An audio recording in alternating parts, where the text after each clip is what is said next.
The Merriam-Webster dictionary defines corporal punishment as punishment that involves hitting someone, i.e., physical punishment. This form of punishment has been practiced for many years across many different cultures and backgrounds. But the question of what type of morality is behind corporal punishment has come up in recent years. Most people don't really like the idea of corporal punishment, or rather, not most people, but a good amount of people don't really like the idea of corporal punishment. They see it as outdated, they may see it as kind of wrong, and not really a beneficial form of punishment, especially for children. However, there is still a good amount of people who say things such as corporal punishment isn't bad, corporal punishment is very beneficial for teaching children the difference between right and wrong. And one of the most common phrases that I've heard throughout my life is that I was beat and I turned out fine, therefore there's nothing wrong with it. Which kind of begs the question of what these people really consider as quote unquote fine. So we have to really question, what is corporal punishment, how is it implemented, and what forms of corporal punishment are beneficial or not beneficial, and what are some of the negative effects that come with corporal punishment, especially for children.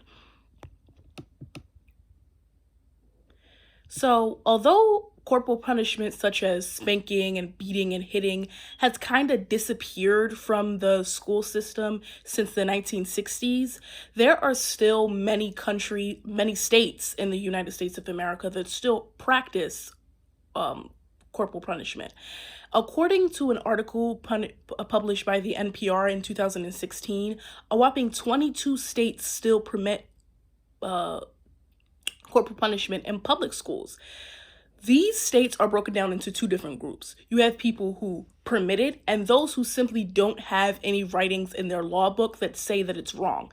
7 states don't have any laws prohibiting corporal punishment, and 15 of them still permit it, which shows that the misconception that corporal punishment is outlawed in the United States is actually inaccurate. There is simply just the fact that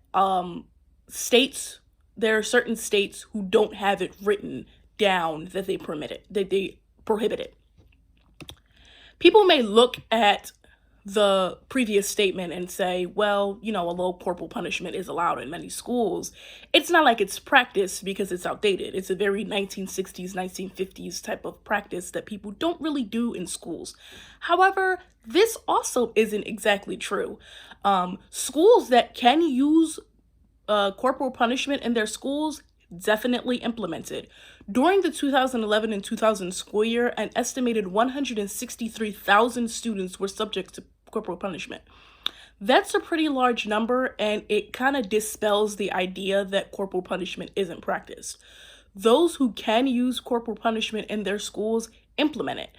While in Pennsylvania, corporal punishment in public schools is not allowed, there is certain levels of force that can be used if it's required to break up a disturbance or protect others from being hurt, which kind of begs the question of whether an individual is going through a mental break or having something drastically wrong with them, that physical force can be used against them rather than having things that can help these people talk down, which kind of shows that teachers aren't really given the correct tools that need to be used to coax children when they're doing something incorrect. There are also a lot of negative effects that can be brought on by corporal punishment, and one of the most outrageous things about corporal punishment in schools is the racial disparities that it has connected to them, as well as ableism that is involved in it. Students of color, especially African American students, are shown to be 51% more likely to be hit than their white counterparts, despite the fact that their white counterparts actually attend school more, which doesn't really explain away why the Black children are being hit more. It's also shown that children with disabilities are 50% more likely to be subjected to corporal punishment than their counterparts without disabilities. This begs the question, or rather brings up the idea of whether or not racism and ableism play a role in whether or not a child will be subject to corporal punishment.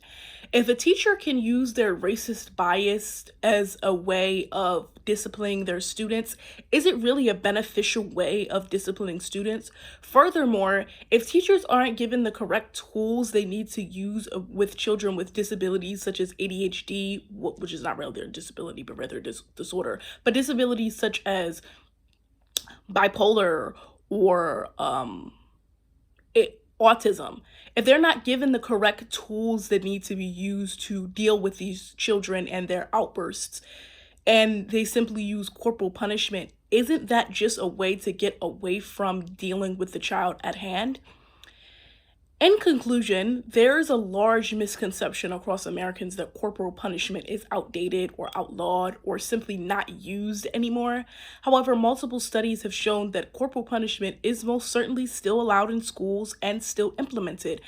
And although many people may not experience it in their life, there are still people across children across the world who still do, across the country, who still do experience corporal punishment, and there are negative things attached to them such as racism and ableism, which could be bringing down the way that children experience school and how children communicate in school, which could be basically leaving them back in the school system. So the question of the matter is, why is corporal punishment still allowed in schools, and why is it so heavily implemented still?